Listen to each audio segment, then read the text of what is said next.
Sam, he wasn't a monster in the classic sense, but the damage he unknowingly inflicted was monstrous indeed. Have you ever wondered how one childhood trauma can ripple outwards, shattering not just one life, but many? Today, we're diving into a complex and heartbreaking story about the devastating effects of abandonment and how one young boy's pain ultimately shaped and arguably ruined the lives of three sisters. It's a story about family, about the invisible wounds we carry, and about the surprising ways the past can haunt the present. We'll call him Daniel. Daniel wasn't a bad kid. In fact, those who knew him before everything changed would describe him as bright, sensitive, and full of potential. But Daniel's life took a sharp, devastating turn when he was just 7 years old. His parents, locked in a bitter and protracted divorce, simply stopped showing up. One day, they were there, arguing and making promises they couldn't keep. And the next, they were gone. No explanation, no goodbye, just an empty house and a chilling silence. He bounced between distant relatives, foster homes, and even a brief stint living on the streets, each experience chipping away at his sense of self-worth and trust. The abandonment became a gaping wound, festering with resentment and fear. This wasn't just a sad story about a kid with absent parents. It was the genesis of a tragedy that would unfold over decades, impacting the lives of three unsuspecting women. Enter the sisters. Emily, the eldest, a fiercely independent and driven woman. Sarah, the middle child, a compassionate and nurturing soul. And Olivia, the youngest, a free spirit with a thirst for adventure. They were seemingly unconnected to Daniel, living their own lives, pursuing their own dreams. But fate, in its cruel and ironic way, would weave their paths together, binding them to Daniel's trauma in ways they could never have imagined. Emily, always the responsible one, had built a successful career, carefully constructing a life of order and control. She thrived on predictability, on knowing exactly what to expect. This need for control stemmed from a deep-seated fear of vulnerability, a fear born from watching her own parents' tumultuous relationship crumble. She had vowed never to let herself be dependent on anyone, never to relinquish control of her own destiny. But Daniel, or rather, the echo of Daniel's abandonment, would challenge everything she thought she knew about herself and the world. Sarah, on the other hand, was a natural caregiver. She was drawn to people in need, always ready to offer a listening ear, a helping hand, or a shoulder to cry on. Her empathy was boundless, her capacity for love seemingly endless. But beneath her gentle exterior lay a vulnerability, a tendency to put others' needs before her own, a pattern that would ultimately leave her susceptible to manipulation and heartbreak. Daniel's trauma, manifested in unexpected ways, would prey on her nurturing instincts, pushing her to her limits and forcing her to confront her own hidden insecurities. Olivia, the youngest, was the wild card. She craved excitement, adventure, and anything that would break the monotony of everyday life. She flitted from one passion to another, never quite settling down, always searching for something more. Her restlessness masked a deep-seated fear of commitment, a fear of being trapped or stifled. Daniel's story, once revealed, would resonate with her own unspoken anxieties, forcing her to confront the root of her wanderlust and the reasons behind her inability to form lasting connections. The connection between Daniel and the sisters wasn't immediately apparent. It wasn't a direct link, a clear cause and effect relationship. Instead, it was a subtle, insidious influence, a shadow cast by Daniel's past that would slowly envelop their lives. His abandonment had created a void, a vacuum of trust and security that would unknowingly draw them in, each sister experiencing the fallout in a uniquely devastating way. The question is, how did Daniel, a young boy scarred by abandonment, manage to impact the lives of these three women so profoundly? What specific events led to their entanglement, and what were the consequences of their connection? And perhaps most importantly, could any of them escape the shadow of his trauma? Or were they destined to be forever haunted by the ghost of his past? We're about to find out, and the answers are far more complex and heartbreaking than you might imagine. It began, predictably enough, with good intentions. Sarah, the eldest sister, a therapist specializing in childhood trauma, encountered Daniel during a pro bono clinic she volunteered at. He was withdrawn, almost painfully shy, and spoke in halting sentences, his eyes constantly darting around the room as if expecting someone to disappear at any moment.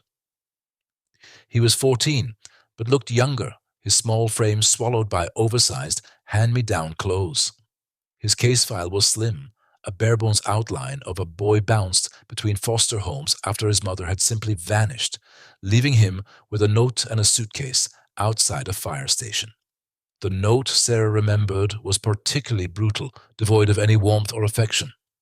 Just a cold statement that she couldn't do it anymore, and he was better off without her. Sarah felt an immediate pull towards him, a deep well of empathy that resonated with her own, thankfully less severe, childhood anxieties.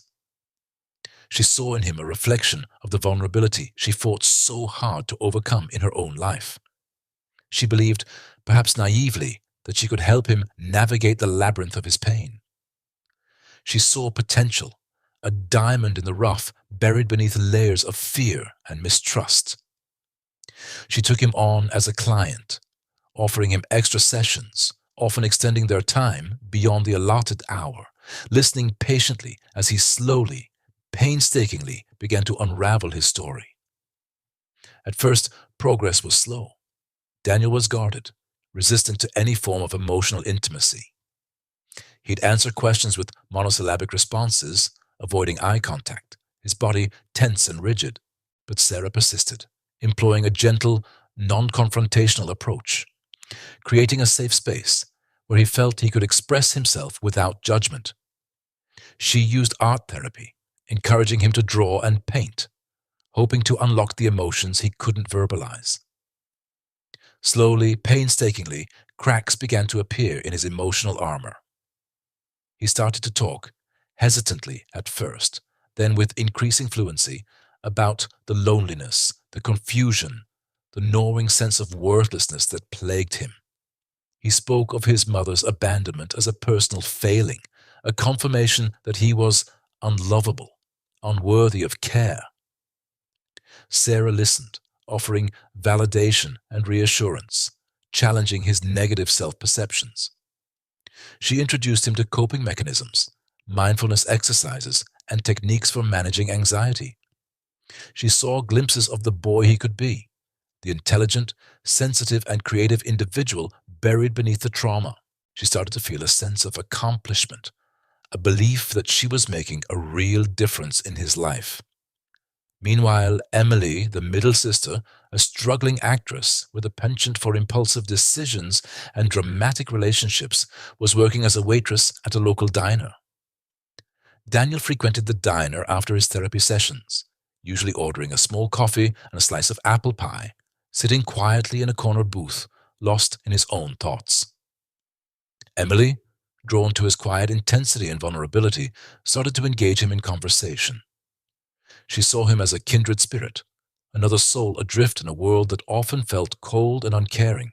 She admired his struggle, his willingness to confront his demons, even if she didn't fully understand the depths of his pain. What started as polite small talk gradually evolved into something more, a tentative connection built on shared feelings of loneliness and a yearning for understanding. Emily, who had always craved attention and validation, found herself captivated by Daniel's quiet introspection. He wasn't like the other men she'd dated, the ones who were loud and boisterous, always trying to impress. Daniel was different, wounded and in need of saving. Or so she thought. She saw herself as his savior, the one who could finally bring light into his darkness. This savior complex, a direct result of her own abandonment issues, blinded her to the warning signs, the subtle hints of the turmoil that still raged within him. Daniel, for his part, was drawn to Emily's vivaciousness, her energy, her seemingly boundless optimism. She was the antithesis of his own melancholic nature, a bright spark that momentarily chased away the shadows that haunted him. He enjoyed their conversations, the way she listened intently when he spoke, the way she seemed to genuinely care about his well-being. He didn't realize that her caring was often tinged with a desperate need to be needed, a need that would ultimately prove to be suffocating. Their relationship moved quickly, fueled by a potent cocktail of neediness and misplaced affection. Emily, eager to prove her worth, threw herself into the relationship with reckless abandon, neglecting her own needs and desires in the process. She spent every waking moment with Daniel, catering to his every whim, trying to anticipate his needs before he even voiced them. She saw their relationship as a testament to her own worth, a validation of her belief that she was capable of love and connection. But beneath the surface of their whirlwind romance, cracks were beginning to form. Daniel, still grappling with his trauma, struggled to reciprocate Emily's intense affection. He appreciated her support, her unwavering belief in him, but he couldn't shake the feeling that he was somehow unworthy of her love.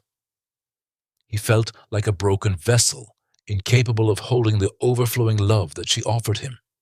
This disconnect created a growing sense of resentment within Emily. She felt like she was giving everything and receiving nothing in return. She started to question Daniel's commitment to the relationship, his ability to truly love her. Her insecurities, fueled by her childhood abandonment, resurfaced with a vengeance. She began to accuse him of being distant, of being emotionally unavailable, of not caring enough. These accusations, often delivered in the heat of the moment, only served to push Daniel further away. He felt overwhelmed by her demands, suffocated by her neediness. He retreated into himself, becoming even more withdrawn and isolated. The cycle of neediness and withdrawal intensified, creating a toxic dynamic that threatened to consume them both. Emily, desperate to salvage the relationship, resorted to increasingly erratic behavior. She would shower Daniel with affection one moment and then lash out at him with anger the next. She became obsessed with his whereabouts, constantly checking his phone and social media accounts, convinced that he was hiding something from her. Her jealousy and paranoia spiraled out of control, poisoning their relationship with suspicion and distrust. Daniel, exhausted by the constant drama, began to distance himself even further. He started spending more time alone, avoiding Emily's calls and texts. He found solace in his therapy sessions, but even that felt like a temporary escape from the storm that was brewing in his personal life. He knew that their relationship was doomed, that they were both trapped in a destructive pattern that they couldn't break free from. But he was too afraid to end it, too afraid to hurt Emily, too afraid to face the consequences of his own actions. He knew that he was hurting her, that he was failing to meet her needs, but he felt powerless to change. He was a prisoner of his own past, unable to escape the shadows that haunted him. Emily, sensing his withdrawal, became even more desperate. She threatened to harm herself if he left her, manipulating him with guilt and fear. She saw their relationship as her last chance at happiness, her last hope for redemption. She was convinced that if she lost Daniel, she would lose everything. This emotional blackmail only served to solidify Daniel's resolve to end the relationship. He realized that he couldn't save her, that he couldn't fix her brokenness. He needed to prioritize his own well-being, his own healing. He knew that breaking up with Emily would be painful, but he also knew that it was the only way for both of them to move forward. He finally mustered the courage to tell her that he was leaving. The breakup was messy and acrimonious, filled with tears, accusations, and recriminations. Emily accused Daniel of leading her on, of using her, of abandoning her just like her parents had. Daniel, overwhelmed by guilt and remorse, couldn't bring himself to defend himself. He simply listened to her accusations, absorbing her pain, knowing that he was partly responsible for her suffering. After the breakup, Emily spiraled into a deep depression. She lost her job, her apartment, and her friends. She became increasingly isolated and withdrawn, haunted by the memories of her failed relationship with Daniel. She blamed him for everything that had gone wrong in her life, seeing him as the ultimate betrayer, the one who had promised her happiness and then snatched it away. She harbored a deep resentment towards him, a burning desire for revenge. She wanted him to suffer the same pain that she had suffered, to feel the same emptiness and despair. She started stalking him, following him to his therapy sessions, watching him from afar. She wanted to confront him, to unleash her anger and rage, but she was too afraid. She knew that if she confronted him, she would lose control, that she would do something that she would regret. So she continued to stalk him, silently plotting her revenge, waiting for the perfect opportunity to strike. She had become consumed by her pain, blinded by her anger, a victim of her own unresolved trauma. And Daniel, oblivious to the danger that lurked in the shadows, continued to grapple with his own demons, unaware that his past was about to catch up with him in the most devastating way imaginable. The ripple effect of his childhood abandonment was spreading, engulfing not only his own life, but the lives of those around him. And the worst was yet to come. And the worst was yet to come. As Sarah's obsession with Daniel intensified, her actions became increasingly erratic. She started following him, subtly at first, observing his routines, his interactions with colleagues, his casual conversations with strangers. She'd park her car down the street from his apartment, watching his windows for hours, cataloging every detail of his life. It was a meticulous, almost clinical exercise, fueled by a twisted sense of justice. In her mind, Daniel deserved to suffer, to experience the same pain she had endured for so long. She justified her behavior by telling herself that she was protecting her sisters, preventing Daniel from inflicting the same kind of emotional damage on anyone else.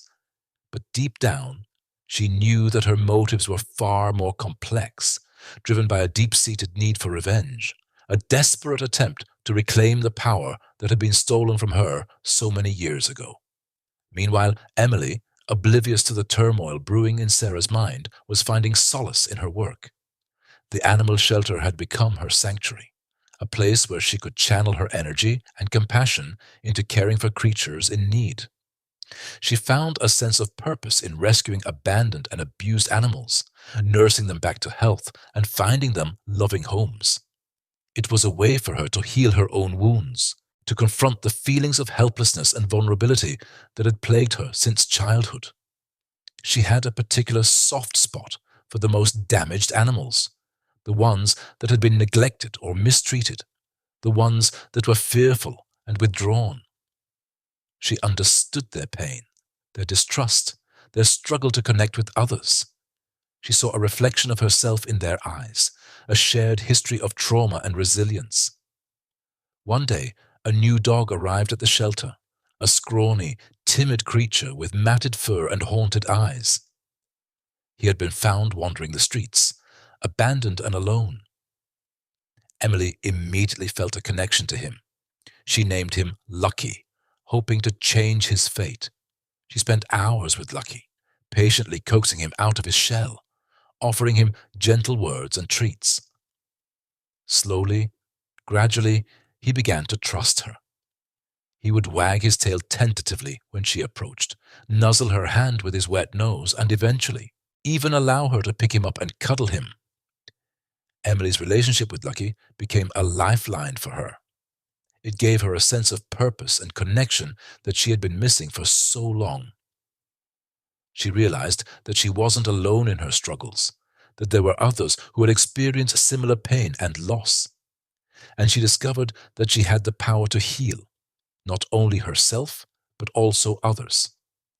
But even as Emily found solace in her work, her past continued to haunt her.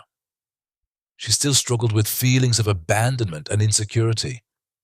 She found it difficult to form close relationships, fearing that she would be hurt again. She kept people at arm's length, afraid to let them see her vulnerabilities. And then there was Jessica.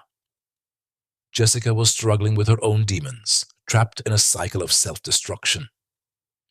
Her addiction had spiraled out of control, consuming her life and isolating her from her family and friends. She had lost her job, her apartment, and her sense of self-worth. She was living on the streets, begging for money to feed her addiction. She knew that she needed help, but she couldn't bring herself to ask for it. She was ashamed of her choices, afraid of being judged and rejected. She felt like a failure, a disappointment to her family. She had convinced herself that she was beyond redemption. One cold, rainy night, Jessica found herself huddled in a doorway, shivering and alone. She was desperate for a fix, but she had no money. She was starting to feel sick, the withdrawal symptoms kicking in. She closed her eyes and wished that she could just disappear. Suddenly, she heard a voice. "Are you okay?" Jessica opened her eyes and saw a woman standing in front of her, holding an umbrella. It was a woman she vaguely recognized, a face from her past. It was Daniel's girlfriend, the one who had been so kind to her at the gallery. Sarah, driven by a mixture of curiosity and a twisted sense of pity, had been following Jessica for weeks. She had seen her descent into addiction, her struggles on the streets. She knew that Jessica was hurting, that she was desperate for help. Sarah had initially planned to use Jessica as a pawn in her revenge plot against Daniel, to exploit her vulnerabilities and manipulate her into doing her bidding. But as she watched Jessica's suffering, she began to question her motives. She realized that she couldn't bring herself to hurt someone who was already in so much pain. Instead, she decided to offer Jessica a lifeline. She offered her a place to stay, a warm meal, and a chance to get clean.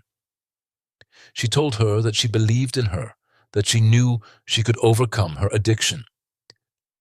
Jessica was skeptical at first. She didn't trust Sarah.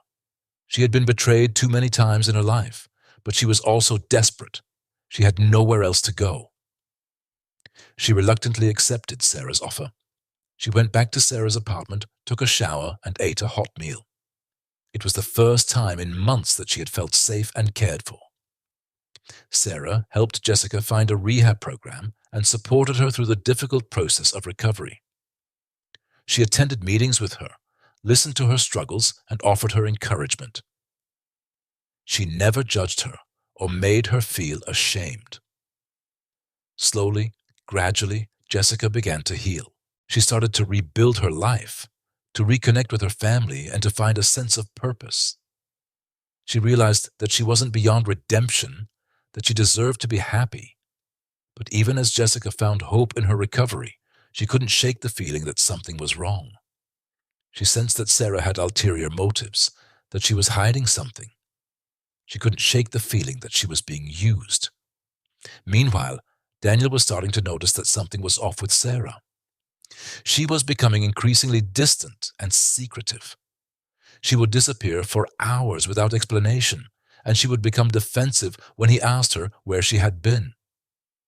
He tried to talk to her about it, but she would brush him off, telling him that she was just stressed out with work.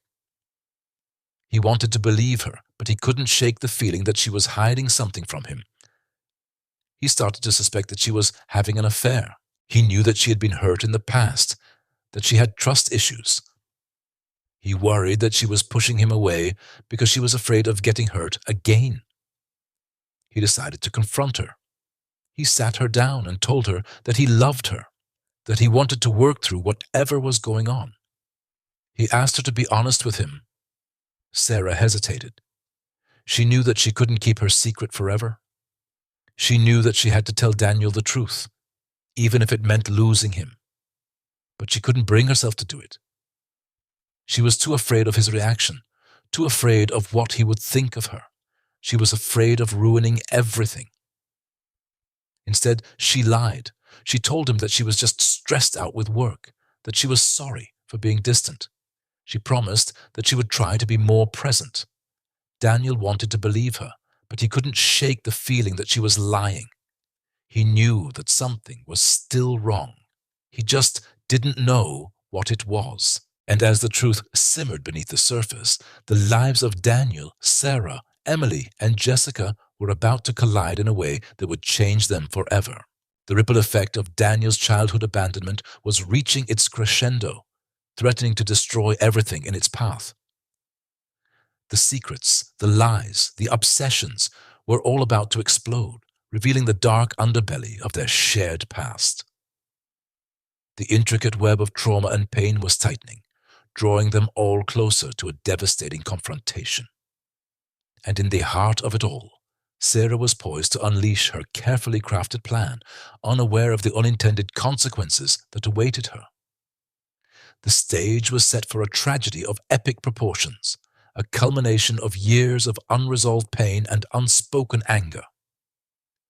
The air crackled with tension, a silent promise of the storm that was about to break. And no one, not even Sarah, could predict the full extent of the damage that would be wrought.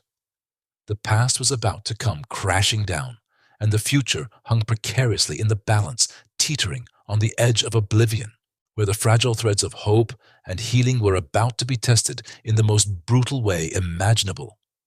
The clock was ticking, and the moment of reckoning was fast approaching, bringing with it the inevitable unraveling of secrets, the unleashing of pent-up emotions, and the shattering of illusions.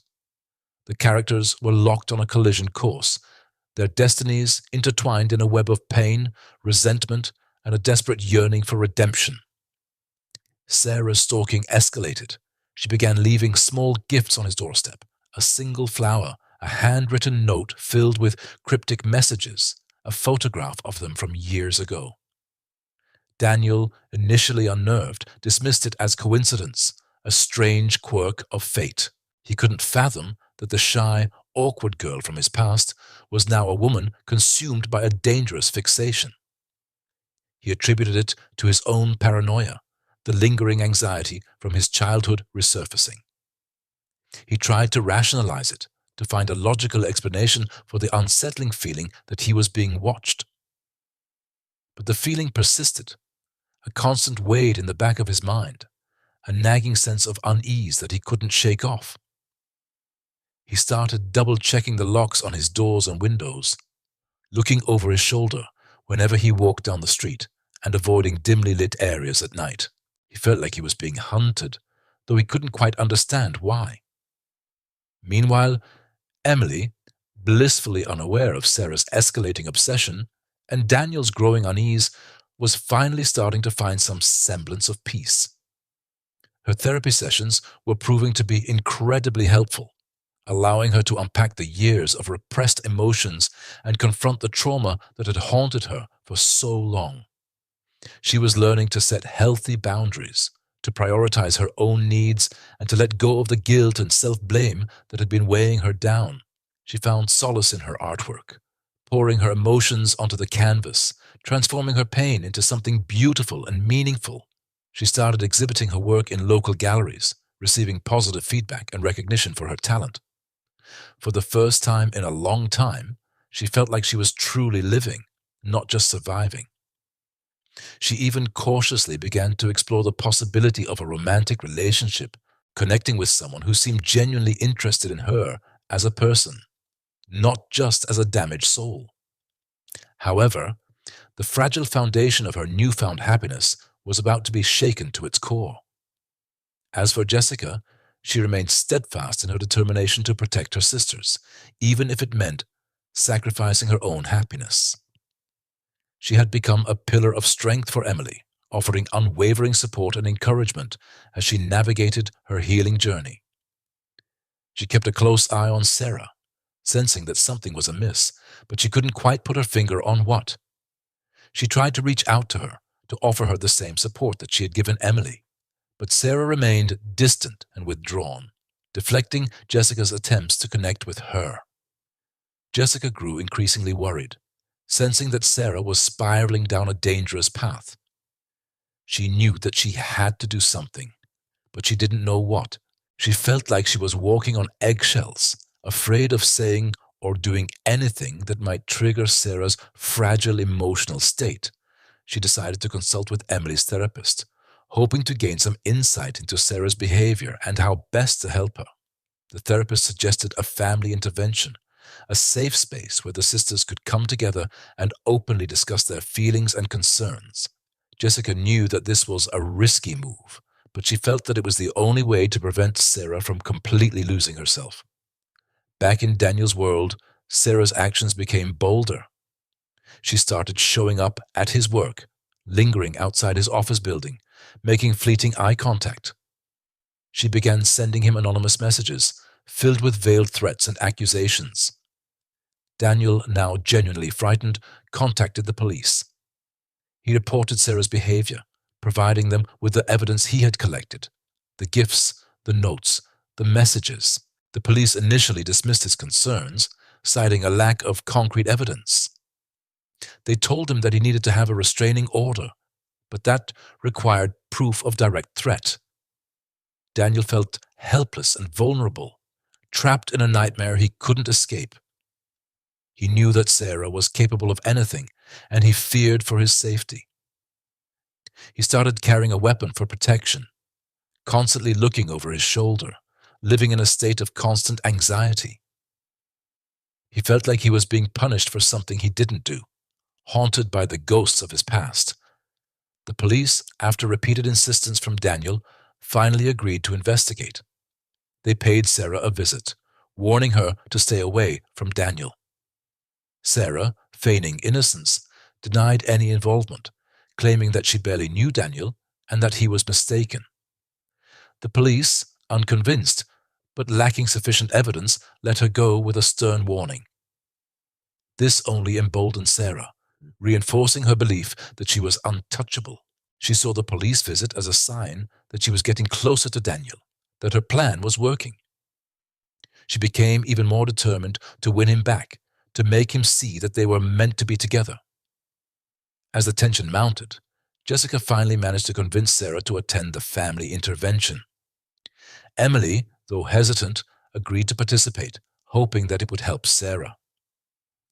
The three sisters gathered in Emily's apartment, a space filled with her artwork, a symbol of her healing and resilience. The atmosphere was thick with anticipation, fear, and unspoken emotions. The intervention began tentatively, with Jessica gently expressing her concerns about Sarah's behavior. Sarah, initially defensive, gradually began to open up, revealing the depths of her obsession with Daniel. She confessed her feelings of abandonment, her belief that Daniel was the only one who could understand her, her desperate need to reconnect with him.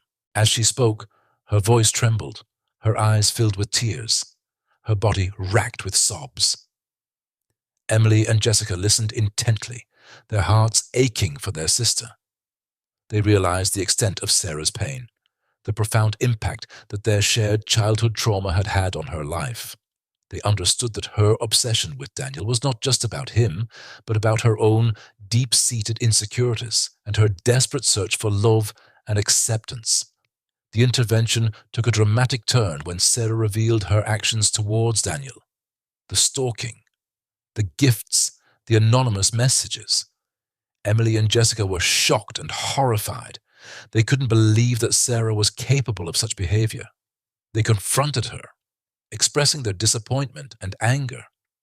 Sarah, overwhelmed by their reaction, lashed out, accusing them of not understanding her, of not caring about her pain. The sisters erupted into a heated argument, years of pent-up emotions spilling out into the open. Accusations were thrown, old wounds were reopened, and the fragile bonds of sisterhood were tested to their breaking point. Unbeknownst to the sisters, Daniel, driven to the brink by Sarah's relentless pursuit, had decided to take matters into his own hands.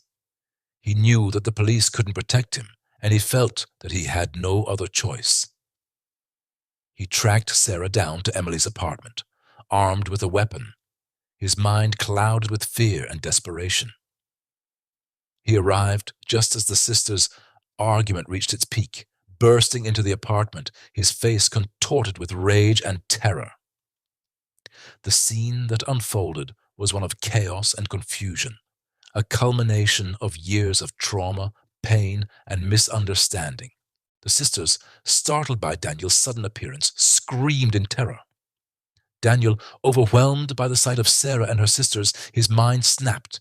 He raised his weapon, his hand trembling, his eyes filled with a mixture of fear and rage. The moment hung in the balance, the fate of the sisters and Daniel hanging precariously on the edge of a knife. The stage was set for a tragedy that would forever alter the course of their lives, a devastating climax to a story of abandonment, obsession, and the enduring power of childhood trauma. The air crackled with tension, the silence broken only by the sound of ragged breathing and the frantic beating of hearts. The clock was ticking, and the moment of truth had arrived, bringing with it the potential for both unimaginable destruction and the faintest glimmer of hope.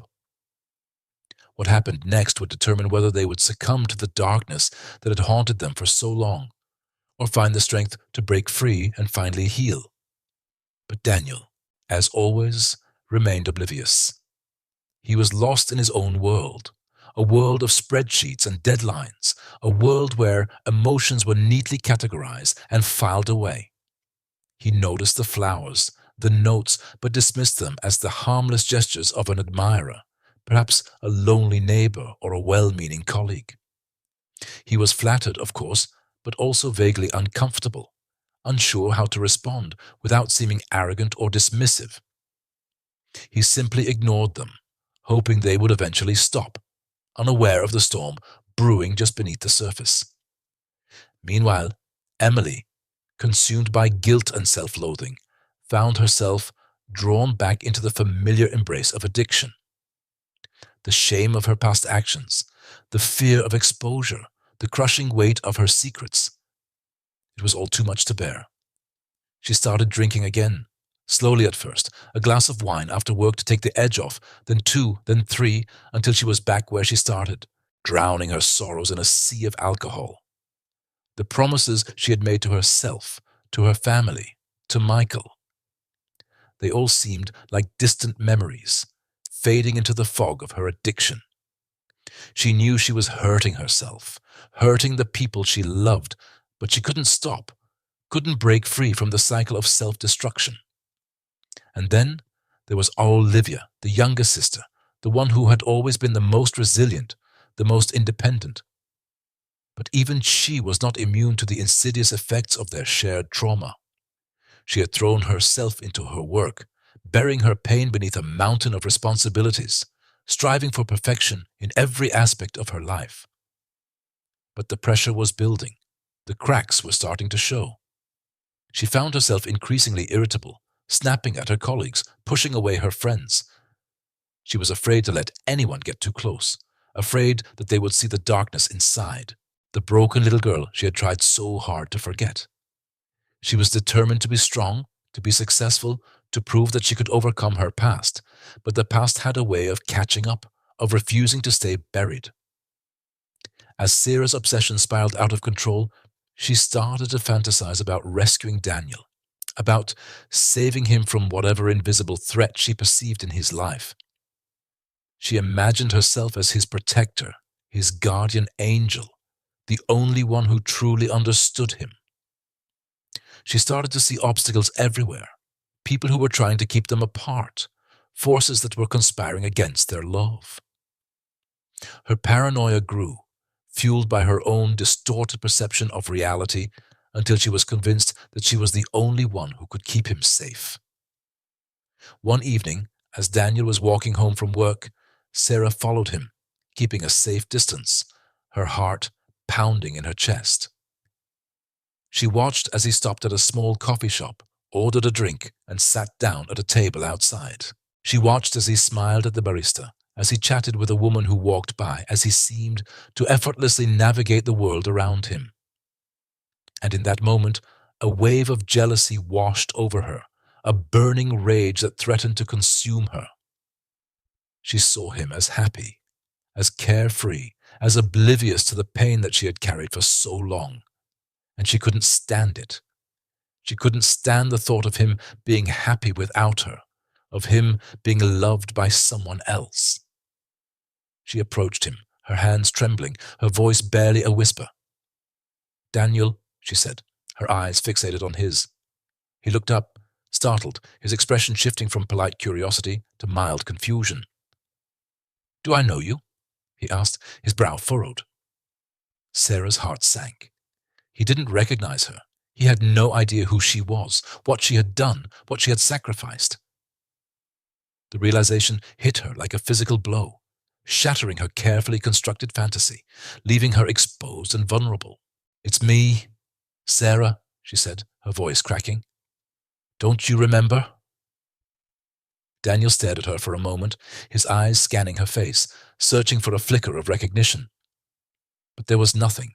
He had no memory of her, no recollection of their shared childhood, no awareness of the profound impact he had had on her life.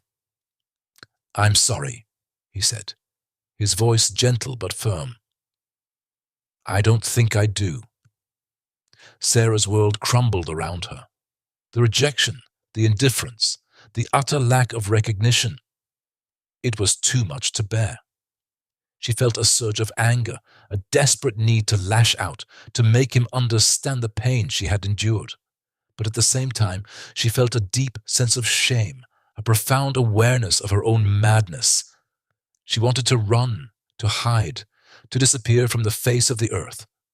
As she stood there, paralyzed by conflicting emotions, a voice inside her head began to whisper, a voice that had been silent for so long, a voice that reminded her of who she used to be, of the dreams she once had, of the person she had lost along the way. It was a faint voice, barely audible above the din of her own despair, but it was there, a glimmer of hope in the darkness. And in that moment, Sarah knew that she had a choice to make. She could succumb to the darkness, allow her obsession to consume her and destroy everything in her path. Or she could find the strength to break free, to confront her demons, and to finally heal. The choice was hers, and the consequences would be devastating. The weight of her decision pressed down on her, suffocating her. She looked at the meticulously arranged files, the photos of Mark, the evidence of his deceit, all neatly categorized and labeled. It was a monument to her obsession, a testament to the years she had spent consumed by revenge. And yet, looking at it now, it felt hollow, empty. It hadn't brought her the satisfaction she craved, the closure she desperately sought. Instead, it had only served to isolate her further, to erode her soul. A tear escaped her eye, tracing a path down her cheek. She reached out, her fingers trembling, and picked up a photo of her and her sisters, taken years ago, before everything had fallen apart. They were smiling, carefree, their eyes full of hope and dreams. A pang of guilt shot through her heart. She had promised to protect them, to be there for them, but instead, she had allowed her own pain to consume her, neglecting their needs, pushing them away. "What have I done?" she whispered, her voice barely audible. She closed her eyes, and an image of Emily flashed before her. Emily, who had always been the peacemaker, the one who tried to hold the family together. But Sarah had been too blinded by her own anger to see Emily's pain, to offer her the support she needed. And now, Emily was gone, lost in her own world of addiction, a casualty of their shared trauma. Then she saw Anna, her fiery, independent sister, who had always seemed so strong, so resilient. But Sarah knew that beneath Anna's tough exterior lay a deep vulnerability, a fear of abandonment that mirrored her own. And instead of offering Anna comfort, Sarah had pushed her away, accusing her of being insensitive, of not understanding the depth of her pain. The realization of her mistakes hit her like a physical blow.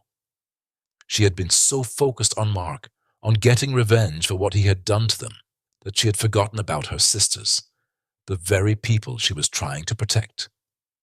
She had become the very thing she hated, a destroyer of lives.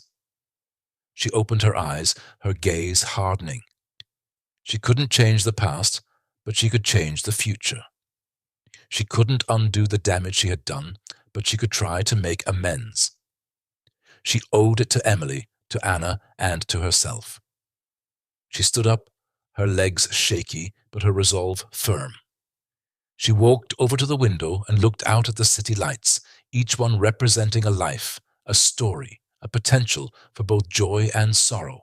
She knew that the road ahead would be difficult, that it would require her to confront her own demons and to ask for forgiveness from those she had hurt. But she was ready. She had to be. The first step was to stop the stalking. She knew that her actions were not only wrong, but also potentially dangerous. She couldn't allow her obsession with Daniel to consume her any longer. She had to break free from its grip to reclaim her own life. She started by deleting his number from her phone, unfollowing him on social media, and avoiding the places where she knew he frequented. It was agonizing, like tearing off a limb, but she knew it was necessary. Next, she needed to reach out to Emily and Anna. She had to tell them the truth about what she had done, about the depth of her obsession with Daniel, and about the ways in which she had tried to manipulate them. She knew that they would be angry, hurt, and betrayed, but she hoped that they would also be able to understand, even if they couldn't forgive. She drafted a letter, pouring out her heart, confessing her sins, and begging for their understanding. It was the hardest thing she had ever done. Meanwhile, Emily was struggling to cope with the revelation of Sarah's actions. She felt a deep sense of betrayal, not only by Sarah, but also by Daniel. She had trusted them both, and they had both let her down. She found herself questioning everything she thought she knew about them, about their motives, about their true selves. She started to withdraw from the world, isolating herself from her friends and family. She spent hours lost in thought, replaying the events of the past few months, searching for clues, for explanations, for some way to make sense of it all. The therapy sessions were helping, slowly but surely. She was learning to identify her triggers, to manage her anxiety, and to develop healthy coping mechanisms. But the pain was still there, a constant ache in her heart. She missed Daniel. She missed their friendship. She missed the sense of connection they had shared.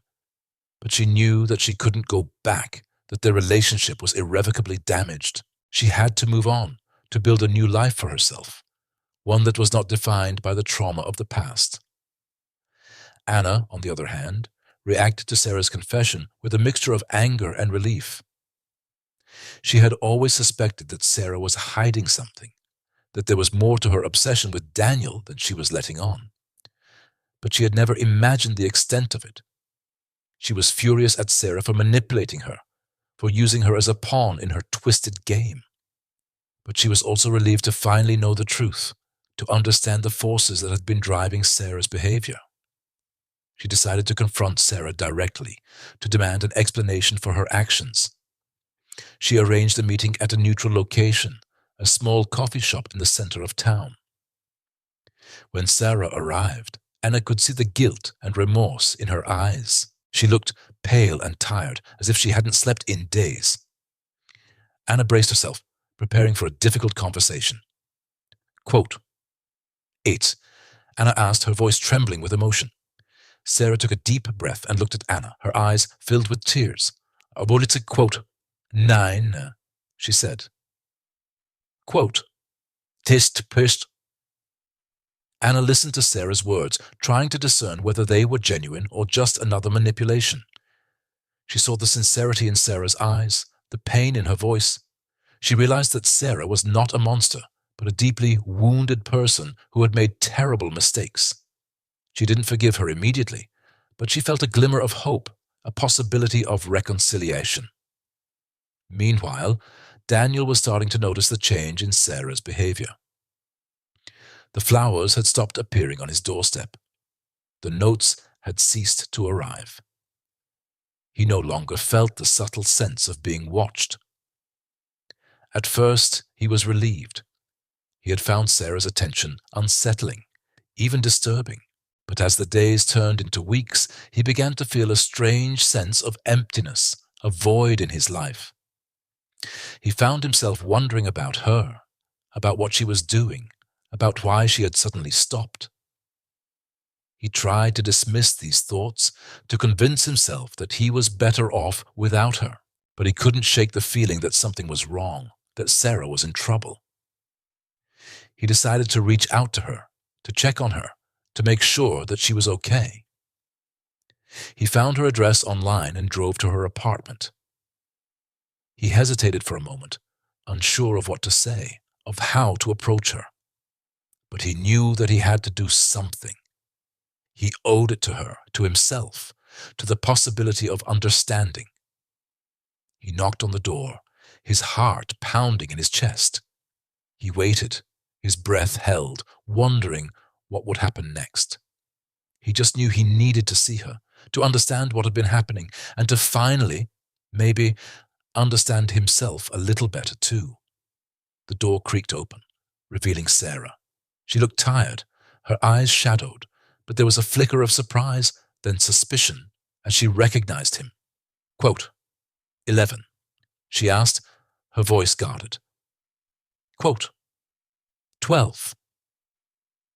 He stammered, feeling awkward, intrusive. He hadn't planned what he would say, relying on some vague hope that the right words would come. She crossed her arms, blocking the doorway. About what? About how your father destroyed our lives, about how you stood by and did nothing. The bitterness in her voice was sharp, cutting through his fragile composure. No, not exactly, he said. I've been thinking a lot about what happened, about how things turned out for all of you, and I wanted to know, are you okay? Really okay? Sarah scoffed. Okay? What kind of question is that? Does it look like I'm okay? My career is in shambles. My relationships are a joke, and I spend most nights wondering what I did to deserve any of it. Thanks to your father and to you for being his shadow. He flinched at her words, but he knew she was right. He had been complicit, a silent observer to the unfolding tragedy. I know I can't undo the past, Sarah, but I want to understand. I want to know what happened to you, how it affected you. Maybe, just maybe, if I understand, I can start to make amends, to find some way to help. Help? You think you can just waltz in here and fix everything? That you can undo years of damage with a few kind words? She laughed, a hollow, humorless sound. You don't get it, David. This isn't something you can just fix. This is a part of me now, a scar that will never fade. He looked at her, seeing the pain in her eyes, the anger that simmered beneath the surface. He felt a surge of guilt, a crushing weight of responsibility. I know I can't fix it, Sarah, but I can listen. I can try to understand. I can be there for you if you'll let me. Sarah scoffed, turning away from him. Be there for me. Where were you all those years ago, David? When we needed you? When we were crying ourselves to sleep every night? David flinched, the words hitting him like a physical blow. He knew he couldn't erase the past, but he desperately wanted to make amends, to somehow alleviate the pain he had caused. Quote 22. Quote 23. Sarah challenged, her voice rising. Quote 24. David remained silent, knowing that he couldn't do any of those things, but he could offer her something else, something that had been missing from her life for far too long. Unconditional love and support. No, Sarah, I can't, but I can offer you my love, my support, my unwavering commitment to helping you heal. Sarah didn't respond, her back still turned to him. David stepped closer, gently placing his hand on her shoulder. Quote 26. Slowly, hesitantly, Sarah turned to face him, her eyes filled with tears. Quote 27, she whispered, her voice barely audible. Quote, 28. David pulled her into a hug, holding her tightly. Quote, 29. Meanwhile, Emily continued her descent into self-destruction. Her drinking had escalated and she was now a regular at the local bars, seeking solace in the bottom of a glass. She had lost her job, her apartment, and most of her friends. She was spiraling out of control, and no one seemed to be able to stop her. One night, after a particularly heavy drinking session, Emily stumbled out of a bar and into the street. She was disoriented, her vision blurred, her balance unsteady. As she tried to cross the road, a car came speeding around the corner. The driver slammed on the brakes, but it was too late. The car struck Emily, sending her flying through the air.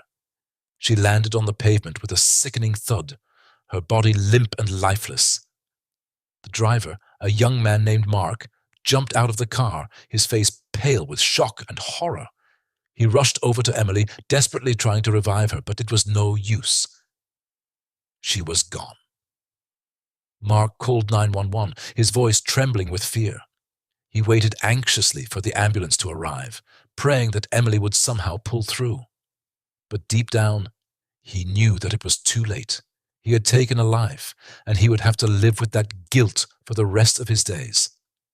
When the paramedics arrived, they confirmed Mark's worst fears. Emily was dead. Her life, already so tragically damaged, had been cut short in the most brutal way imaginable. The news of Emily's death reached Sarah and Jessica like a thunderbolt. They were devastated, grief-stricken, and filled with a profound sense of guilt. They had tried to help Emily, but they had failed. They had watched her self-destruct, and they had been powerless to stop it. Jessica, already teetering on the edge of sanity, was pushed over the brink by Emily's death. She retreated further into her own world, her paranoia intensifying, her grip on reality slipping away. She became convinced that Daniel was responsible for Emily's death, that he had somehow orchestrated it as part of his twisted game. Her obsession with Daniel reached fever pitch. She spent every waking moment plotting her revenge, meticulously planning his downfall. She would make him pay for what he had done, not just to her, but to Emily as well. She started gathering information about Daniel, meticulously documenting his every move. She learned his daily routines, his favorite restaurants, his closest friends. She wanted to know everything about him so that she could exploit his weaknesses and destroy him from the inside out.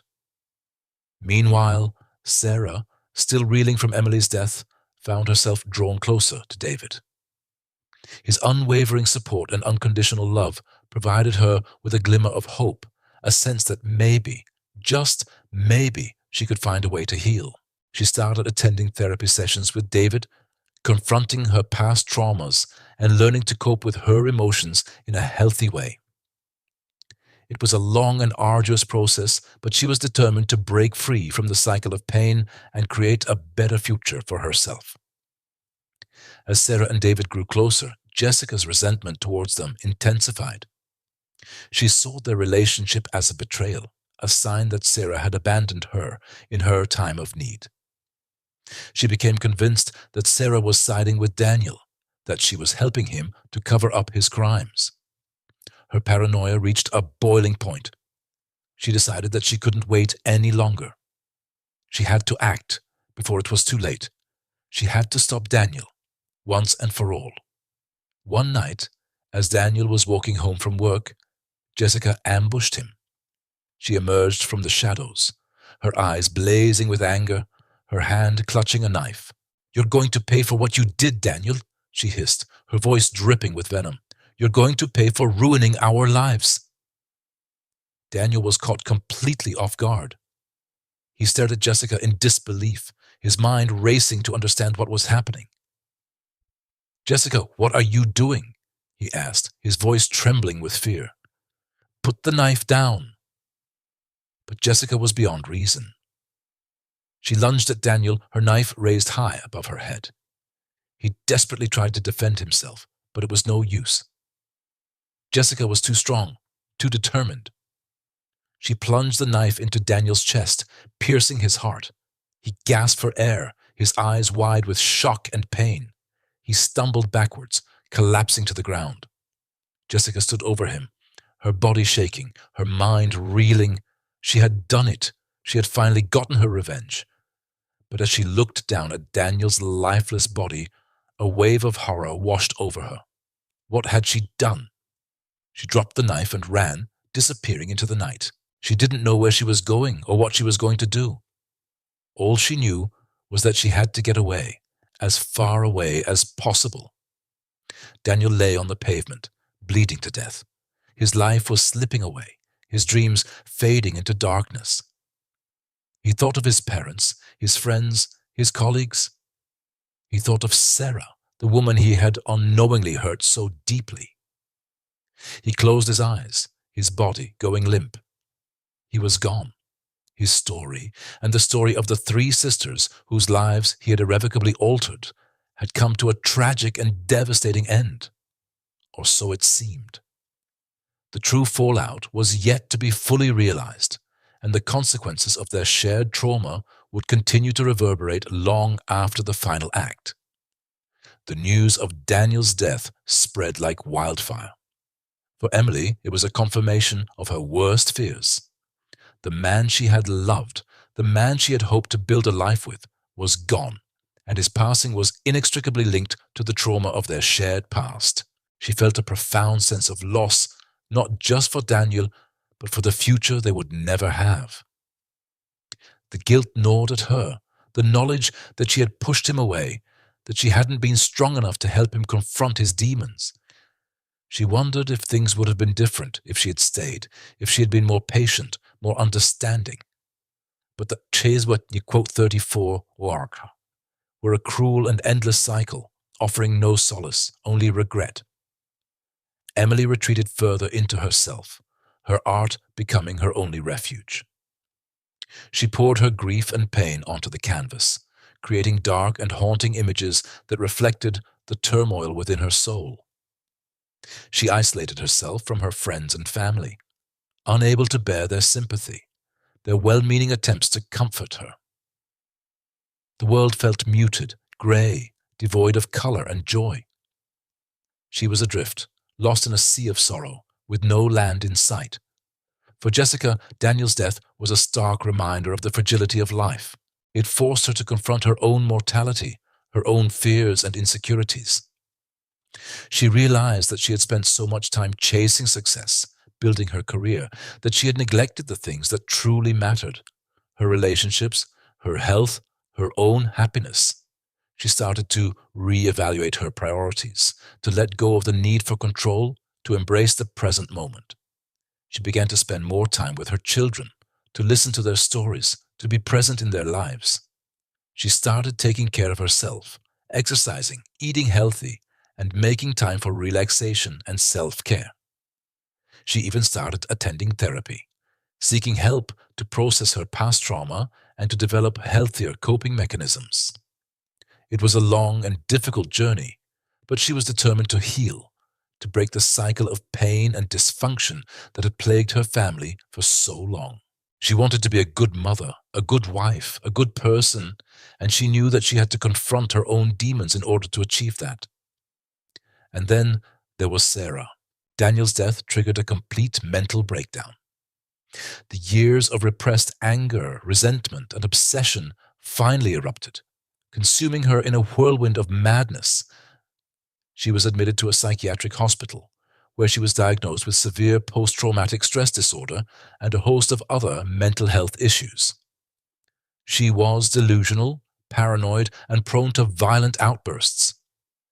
She raved about Daniel, about his betrayal, about the injustice of it all. She blamed him for everything that had gone wrong in her life, refusing to take any responsibility for her own actions. The doctors tried to help her, to medicate her, to provide her with therapy, but she was resistant to treatment. She was trapped in her own mind, a prisoner of her own pain. Emily and Jessica visited her regularly, but their presence only seemed to agitate her further. She accused them of being in league with Daniel, of betraying her trust, of abandoning her when she needed them the most. They tried to reason with her, to comfort her, but their efforts were futile. Sarah was lost, unreachable, consumed by her own darkness. Years passed.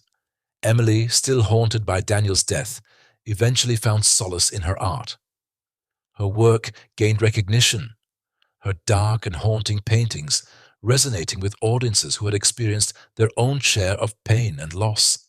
She never fully recovered from the trauma, but she learned to live with it, to channel her pain into something beautiful and meaningful. She remained single, dedicating her life to her art, finding fulfillment in her creative expression. Jessica, after years of therapy and self-reflection, finally managed to heal from her past trauma. She rebuilt her marriage, strengthened her relationship with her children, and found a sense of peace and contentment in her life. She became an advocate for mental health awareness, sharing her story with others in the hopes of inspiring them to seek help and to break the stigma surrounding mental illness. Sarah remained in the psychiatric hospital, her condition showing a little improvement. She was heavily medicated, her mind dulled, her spirit broken. The vibrant, passionate girl she once was had been extinguished, replaced by a shell of a person, a victim of her own trauma and her own choices. Emily and Jessica continued to visit her, out of a sense of duty and compassion, but their visits were always strained and difficult. They knew that Sarah would likely never fully recover, that she would forever be haunted by the ghosts of her past. In the end, Daniel's legacy was one of pain and destruction. He had unknowingly ruined the lives of three sisters in different ways, each one bearing the scars of their shared trauma. Emily was consumed by grief and loss. Jessica was forced to confront her own demons and rebuild her life, and Sarah was driven to madness. Their story was a tragic reminder of the lasting impact of childhood trauma, of the importance of seeking help, and of the enduring power of the human spirit to heal and to find hope in the face of adversity. It was a story of brokenness, but also a story of resilience, a testament to the enduring bonds of sisterhood, and a cautionary tale about the devastating consequences of unresolved pain. The sisters, forever bound by their shared history, learned to navigate their individual paths, forever marked by the shadow of the abandoned child and the ripple effects of his silent suffering. Their lives, though forever changed, continued, a testament to the enduring human capacity for survival, even in the face of unimaginable pain. If you enjoyed this story, please like and subscribe. Comment what you want to hear next. But the healing journey was far from over. For Clara, the eldest, the weight of responsibility continued to be a heavy burden. She'd always felt the need to protect her younger sisters, a role thrust upon her by their parents' absence and amplified by Michael's emotional unavailability.